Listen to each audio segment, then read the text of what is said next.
नमस्कार, मैं विक्रम सिंह। बच्चों, आप केमिस्ट्री समझने की कोशिश कर रहे हो पर केमिस्ट्री में आता है रिएक्शन, यानी रासायनिक अभिक्रियाएं बनाना आपके लिए एक बार तकलीफ वाली विषय हो सकती है। कई बातें हैं जो रासायनिक अभिक्रियाओं को जानने से ही संभव हो सकता है कि उन्हें हम अच्छे से समझ पाएं।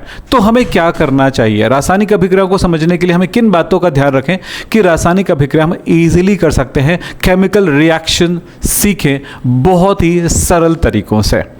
तो चलो बच्चों, एक बात बताना चाहूँगा। जैसे यहाँ पर कुछ रिएक्शन है, मैं यहाँ पर कहता हूँ एलिमेंट्स का रिएक्शन पहले करके देखते हैं, यानी तत्वों का। तो कैसे करें? पहले तो समझना है कि NaCl के साथ मिल रहा है, यानी Na+Cl मतलब क्या? गिव्स टू, यानी क्या बनाएगा? ये दोनों मिले तो क्या बनेगा? ये दोनों मिलेगा तो क्या बनेगा? ये दोनों मिलेगा तो क्या बनेगा? ये एक बहुत बड़ा प्रश्न कई बच्चों के साथ रहता है। जो बच्चे सीख गए उनके लिए तो परेशानी नहीं है, लेकिन जो बच्चे नहीं सीख पाए हैं अभी तक उनके लिए तो परेशानी है। तो बच्चों, सीखना ज़रूरी है। और कैसे और किन बातों का ध्यान रखेंगे, ये वीडियो लास्ट तक देखेंगे तो समझ में आएगा। और बहुत छोटा वीडियो बना रहा हूं ताकि आपको छोटी सी प्रॉब्लम है इसको सिखाने की कोशिश कर सकूं। तो सबसे पहले ध्यान रखें, Na जो है वो Cl के साथ रिएक्शन करेगा तो क्या बनेगा? हम नॉर्मली जानते हैं भैया कि NaCl बनता है, NaCl बनेगा, ये हम बोल देते हैं।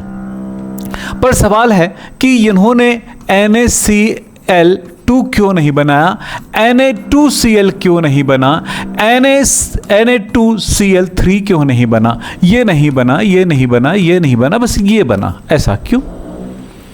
तो इसके लिए कुछ बातों को जानना ज़रूरी है। और मैं लगभग सारे तत्वों के बारे में ही जानकारी दूंगा कि भाई केमिस्ट्री पढ़ रहे हैं तो कुछ जानकारी हमें पहले से होना चाहिए।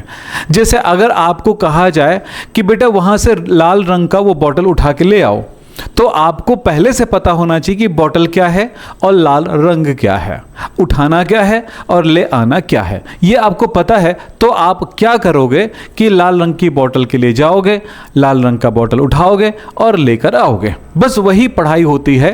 पढ़ाई का एक हर चीज़ का यानी सीखने का एक तरीका यही होता है। हम किसी भी चीज़ यानी टर्मिनोलॉजी को नहीं जानेंगे तो पॉसिबल नहीं हो पाएगा। वैसे ही यहाँ पे हम आपको कह रहे हैं कि ये जानना ज़रूरी है। यही क्यों, वो क्यों नहीं? क्योंकि हमारे दिमाग में बैठा हुआ है कि हमें याद है इसलिए। नहीं, ऐसा नहीं है कि सिर्फ याद है इसलिए NaCl ही होगा। अब यहाँ पर हम नीचे आएंगे तो हमारा जवाब क्या होगा? फिर वहीं पर सवाल आता है कि K और Cl का रिएक्शन करने पर क्या वो बनाएगा, KCl या कुछ और? वैसे ही CaCl रिएक्शन करके CaCl बनाएगा क्या? MgCl के साथ रिएक्शन करके MgCl बनाएगा क्या? क्या ऐसा ही सही है कि कुछ और सही है? इस बारे में हमारा छोटा सा नॉलेज हमें बहुत मदद करेगा। वो क्या है मैं आपको पहले बताता हूँ, थोड़ा ध्यान से सुनिए। अपनी कॉपी में ज़रूर नोट करना। कुछ बातों को जानना ज़रूरी होता है जिसको कहते हैं हम लोग वैलेंसी। क्या? वैलेंसी हिंदी में कहते हैं संयोजकता। संयोजकता या ऑक्सीडेशन नंबर के साथ भी हम बात कर सकते हैं, लेकिन वहां तक पहुंचने से पहले सिर्फ संयोजकता या वैलेंसी की बात करते हैं। वैलेंसी कैसे ज्ञात करेंगे, कैसे याद रखेंगे, ये भी मैं आपको बताऊंगा बहुत सरल तरीके से। बस यहां तक समझो। यहां पर कुछ एलिमेंट्स दिए गए हैं, जैसे सोडियम दिया गया है, वैसे ही पोटेशियम दिया गया है, कैल्शियम दिया गया है, एल्यूमिनियम दिया गया है और दिया गया है कार्बन।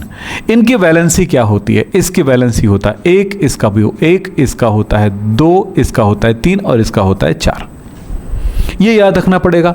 और वैलेंसी में अगर हम उसके इलेक्ट्रॉन दान और ग्रहण करने की बात के आधार पर बात करें, कोई तत्व इलेक्ट्रॉन दान करता है या ग्रहण करता है या साझेदारी करता है, तो अगर दान करता होगा तो पॉजिटिव, क्योंकि दान करता है तो क्या दान करेगा? इलेक्ट्रॉन दान करेगा। और इलेक्ट्रॉन दान करने पर क्या होता है कि उसके धनावेश में वृद्धि होती है, क्योंकि इलेक्ट्रॉन होता है नेगेटिव, नेगेटिव पॉजिटिव, नेगेटिव हटा पॉजिटिव बढ़ा। तो यहां पर ध्यान रखें तो इसमें होगा +1 या 1+, ये भी 1+, ये 2+, ये 3+, और इसके साथ प्लस या माइनस ना कहें, फर्क नहीं पड़ेगा।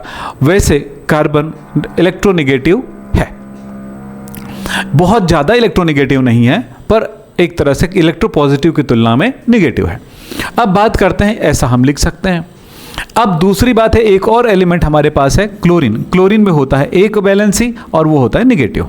चलिए, हमें याद रखना बहुत तकलीफ हो सकता है कि हम इनको पूरा याद कर पाएंगे कि नहीं कर पाएंगे, लेकिन एक ट्रिक बताऊंगा लास्ट में जिसके आधार पे यही बात याद रखिएगा।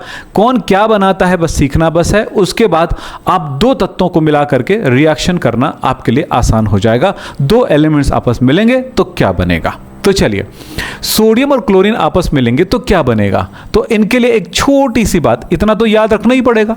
इसके साथ ये याद रखेंगे सोडियम और कौन है, क्लोरीन है। तो याद रखने सोडियम की संयोजकता है 1 प्लस और क्लोरीन का कितना है 1 माइनस। बस इतना ही याद रखिए कि ये जो है ना, सोडियम की जो वैलेंसी है वो 1 है और क्लोरीन की 1 है। सोडियम की 1 है मतलब मुझे लगेगा 1 क्लोरीन, क्लोरीन की वैलेंसी 1 है मुझे लगेगा 1 सोडियम। मतलब इसकी वैलेंसी उसकी संख्या बताती है, इसकी वैलेंसी इसकी संयोजकता बताती है। तो क्या हुआ, तब इसका मतलब हुआ Na ये 1 जो है इस जगह पे आ गया और इसका Cl इसका 1 जो है इस जगह पे आ गया। 1 लिखने की आवश्यकता नहीं है, इसलिए हम लिख सकते हैं NaCl। इस तरह से ये बना NaCl। एक रिएक्शन कंप्लीट हो गया, सिंपल।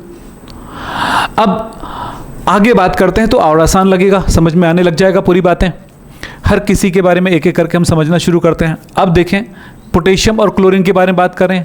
K की वैलेंसी है 1 प्लस और Cl का कितना है -1, या 1 माइनस भी लिख सकते हो, तुम्हारी मर्जी, जैसा लिखना चाहो, इससे फर्क नहीं पड़ता। ठीक है। अब देखो, ये एक इधर आया और एक इसका एक इधर आया, मतलब क्या हुआ, K कितना हुआ 1, K कितना हुआ 1 और Cl कितना लगेगा, K की वैलेंसी 1 है मतलब Cl 1 लगेगा, तो 1 1 है तो NaCl बनेगा पोटेशियम क्लोराइड। अब यहां पर आते हैं कैल्शियम। कैल्शियम के बारे में बात करते हैं। कैल्शियम की वैलेंसी हमने देखा है 2 प्लस और क्लोरीन का कितना है -1 माइनस। अब देखो, ये 2 चला गया क्लोरीन की संख्या और ये 1 आ गया इसके लिए, तो क्या हुआ, Cl की वैलेंसी कितनी 1 है तो ये 1 हुआ। कैल्शियम का कितना है 2 है तो Cl कितना हुआ 2। बस याद रखना, इसकी जो वैलेंसी है या इसकी संयोजकता है इनकी संख्या है, यानी ये कितने Cl होंगे, या इनकी वैलेंसी इनकी संख्या है। तो इनकी वैलेंसी 2 है मतलब मुझे 2 Cl लगेगा, इनकी वैलेंसी 1 है तो मुझे 1 Cl लगेगा। सिंपल सा एक कहानी है, बस इतना। पर ये याद रखना पड़ेगा, लेकिन ये याद रखने का जो सरल तरीका है, सरल ट्रिक है, वो मैं बताऊंगा थोड़ी देर बाद। यानी बहुत सारी चीजें बताने वाला हूं जिसको आप सीखने वाले हो, इसलिए लास्ट तक थोड़ा बने रहना। जो बहुत लंबा वीडियो नहीं करूंगा, छोटे में समझाऊंगा। अब यहां आते हैं कि मैग्नीशियम की वैलेंसी होती है 2 प्लस और क्लोरीन का होता है 1 माइनस। ये Mg2 इधर चला जाएगा, Mg का संयोजकता कितना 2 है, ये 2 हो जाएगा और ये इसका 1 है तो ये 1 हो जाएगा। तो Mg की संख्या 1 है और Cl 2, क्योंकि इसकी संख्या इसमें चला गया। तो एक्चुअली ये जो संख्या है, ये जो है ना, यहां पर जो नंबर लिखते हैं CaCl2, तो Cl को 2 बताया गया, कैल्शियम 1 है। ये फॉर्मूले को जानना जरूरी होता है। इस तरह से देखें, 3 संयोजकता होता है एल्यूमिनियम का, इसका होता है 1 माइनस, तो ये 1 हो गया और ये 3 हो गया, तो AlCl, तो Al 1 और Cl इधर चला, संख्या इधर चला गया तो ये 3, AlCl3। इतना आसान होता है। अब बात करते हैं, कार्बन की वैलेंसी 4 है और इसका 1 है, तो अब देखो ये 1 हो गया, ये 4 हो गया, तो CCl हो गया 4। यस, 1 लिखने की जरूरत नहीं है। अब मैं इसको मिटा देता हूं, इसकी जरूरत नहीं है, लिखने की आवश्यकता नहीं होती है, सिर्फ हमें अपने दिमाग में रखने की बात है ये। तो इस तरह से रिएक्शन कर लिए। कुछ नया भी आता है, उसको भी चेक कर लेते हैं। चलिए, इधर मैंने कुछ एलिमेंट्स और लिखे हैं, इनको भी देख लेते हैं। चलिए, याद रखना है भाई इन लोगों को। सल्फर के लिए याद रखेंगे 2 माइनस, क्लोरीन का तो याद है 1 माइनस, नाइट्रोजन का 3 माइनस, Cl का तो हो गया। सोडियम का तो आपको पता है कितना होता है 1 प्लस, और कैल्शियम का भी पता है आपको 2 प्लस, और ऑक्सीजन आया नया, ऑक्सीजन का 2 माइनस। सिंपल। अब देखें क्या करना है। अब आपके दिमाग में आ गया होगा मैं क्या करूं। यस, सल्फर का 2 माइनस और क्लोरीन का 1 माइनस, मतलब देखें की संख्या कितनी, ये 1 है। क्लोरीन पे बताई जाइए, S की संख्या बताने के लिए क्लोरीन की संख्या 1 हो गया। अब Cl कितना होगा, 2। यहां पर S का कितना, Si का कितना होगा, Si मैंने नहीं लिखा है क्या, Si का कार्बन जैसा होता है, ये +4, ये भी लिख सकते हैं। तो ये होगा 4 + 1 तो देखो अब बताओ क्या हुआ, Si1 Cl4, यहां पर देखो 3 - 1 तो ये 3 इधर चला गया, तो NaCl3, यहां पर Na है 1 + 2 - 2 इधर आया, इधर चला गया, तो यहां पर हुआ Na2O, यस, O के लिए 1 हो गया। यहां पर देखें 2+ होता है और इसका होता है 2-। अब यहां पे करना क्या है जरा समझेंगे, 2 इधर 2 इधर है ना, तो क्या हुआ Ca कितना होगा, ऑक्सीजन की वैलेंसी 2 है, तो ये हो गया 2, Ca क्या हुआ 2। अब ऑक्सीजन पर कितना होगा, ऑक्सीजन तो इसकी वैलेंसी कितनी है 2, तो ये 2 हो गया। हमेशा सरलतम रेशियो में लेना पड़ता है, सरलतम अनुपात में लेना है। तो सरलतम अनुपात क्या होगा, यहां पर 2 और 2 है, तो 2:2, यानी कि अगर काटेंगे तो भाग दोनों बराबर चलेगा, 2 × 2 2 × 2, यानी 1:1 में है, अर्थात ये बनेगा Ca1O1। यस, यहां पर जो चीजें मैं बता रहा हूं उसको दोबारा एक बार पढ़ना जरूरी है, क्योंकि पहली बार अगर इस चीज को सीख रहे हो तो इसका फाइनल क्या हुआ, इसको मत लिखिएगा, अब फाइनल हमें ये लिखना है, ये आया उत्तर, मतलब Ca और O की रिएक्शन हुआ तो बनेगा CaO। ये छोटी सी बात आपको जानना है। और कुछ है क्या, हाँ और भी देख लेते हैं। चलिए, एल्यूमिनियम के बारे में बताया था मैंने कि 3+, ऑक्सीजन 2-, याद करते जाओ, नाइट्रोजन 3-, सल्फर 2-, कार्बन 4+ भी लिख सकते हो, चलो ठीक है, माइनस भी लिख सकते हो, दोनों लिखा जा सकता है उसके लिए। चलो 4- और As+3, चलिए 3+ या +3। अब चलते हैं यहां पर, कोशिश करते हैं 3+ और ये 2-, तो क्या होगा बताओ, Al ये 2O3 ऐसा हो जाएगा, Al2O3। यहां पर क्या होगा, इसका 3+ है और इसका 2- है, तो ये इधर 3- 2-, तो ये 2 और ये 3, तो फिर यहां पर भी बनेगा N2O3। यहां पर 2- 2- 2, तो क्या S2O2, 2 × 2 2 × 2 कट जाएगा एक दूसरे से, है ना, डिवाइड हो जाएगा, तो कितना हुआ SO। यहां पर 4+ है, 4 है, और यहां पर 2 है, 2-, 4- भी लिख सकते हो, कार्बन है तो माइनस भी लिखा जा सकता है। तो यहां पर कितना हुआ देखें, C पर आएगा ये नंबर 2, और ऑक्सीजन पर आएगा ये नंबर 4, ये वाला 4 नीचे, तो 2 × 2 2 दूनी 4, यानी क्या हुआ बताओ, बोलो, ये 2 × 2 और 2 दूनी 4, तो कितना हुआ फाइनल C1O2 CO2। यहां पर इसका 3+ है और ये 2- है, तो ये 2 और ये 3, तो As2O3। आपने देखा जो भी बात उसको लिखिए जरूर। अब देखते हैं, बहुत सारी बातें हो गई, अब देखते हैं यहां पे। अब आपके दिमाग में होगा सर ये सब कहां याद रहेगा, अगर कोशिश करो तो याद कर सकते हो, नहीं तो आपको एक शॉर्टकट ट्रिक देता हूं, वो है आप आवर्त सारणी अगर याद कर चुके होगे, पीरियोडिक टेबल अगर याद है तो एकदम सीधा सीधा इस बात को याद रखना, आप हमेशा ग्रुप में याद करिए। आपको सही चीज बताऊंगा बच्चों, कोई ऐसा चीज नहीं बताऊंगा जिससे आपको लॉस हो, याद रखना। अगर आपके टीचर ने कहे होंगे कि आप आवर्त सारणी को ऐसे याद करेंगे तो वो आप कोई फायदा आपको नहीं मिलने वाला है, आपको उसका बेनिफिट नहीं मिलने वाला है। लेकिन यहां पर अगर हम याद करें, एस ब्लॉक एलिमेंट है ये दोनों, तो खड़े में याद करना है, ये पी ब्लॉक एलिमेंट है, इसको भी ऐसे खड़े में यानी कि ग्रुप में याद करना है। और जब ग्रुप में याद करते हैं तो आपको पता होना चाहिए इसका देखिए ये ग्रुप नंबर 1, 2, 3, 4, 5, 6, 7, 8, 9, 10, 11, 12, 13, 14, 15, 16, 17, 18 ग्रुप है ये। अब एक बड़ी चीज़ बता रहा हूँ, ध्यान से सुनिएगा।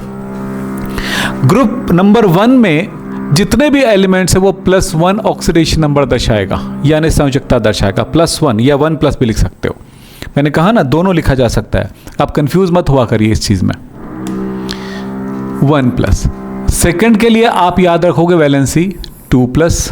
फिर यहां से 13 पे याद रखना 3+,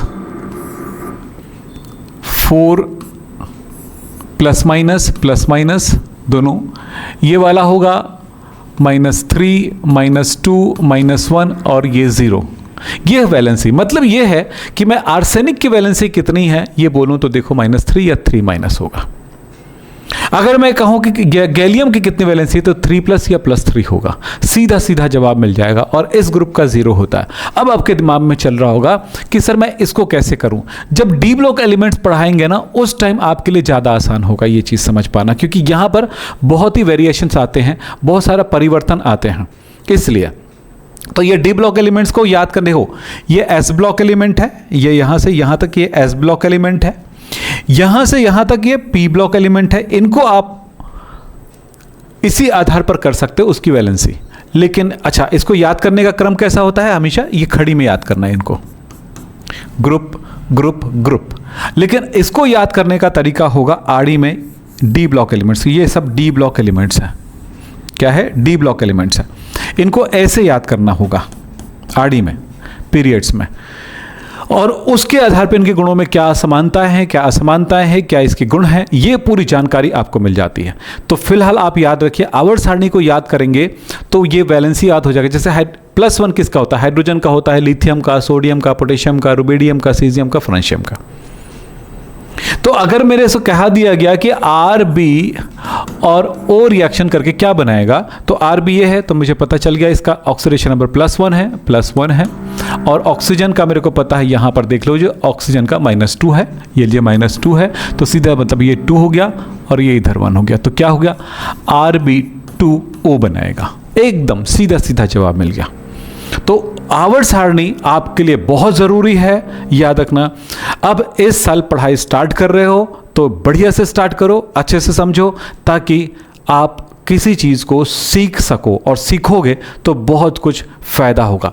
अगर इसी तरह से सरलता से आपको आगे बढ़ना है, सरल यानी जो चीज़ें आप नहीं जानते हो जिसकी वजह से इस सब्जेक्ट को ही आपको खतरे में डाल रहे हो, यानी इस सब्जेक्ट को सीखना या पढ़ने से भाग रहे हो, तो मैं कहूँगा कि ये अच्छी बात नहीं है। आप इस सब्जेक्ट को सीखो, शुरुआत से सीखो और एडवांस तक सीखो, क्योंकि एडवांस तक नहीं सीखोगे तो बेहतर रिजल्ट कैसे आएगा, बेहतर नंबर कैसे आएगा, और अच्छे से अच्छा कॉलेज कैसे मिलेगा, और अच्छे से अच्छे सक्सेस कैसे मिलेगा।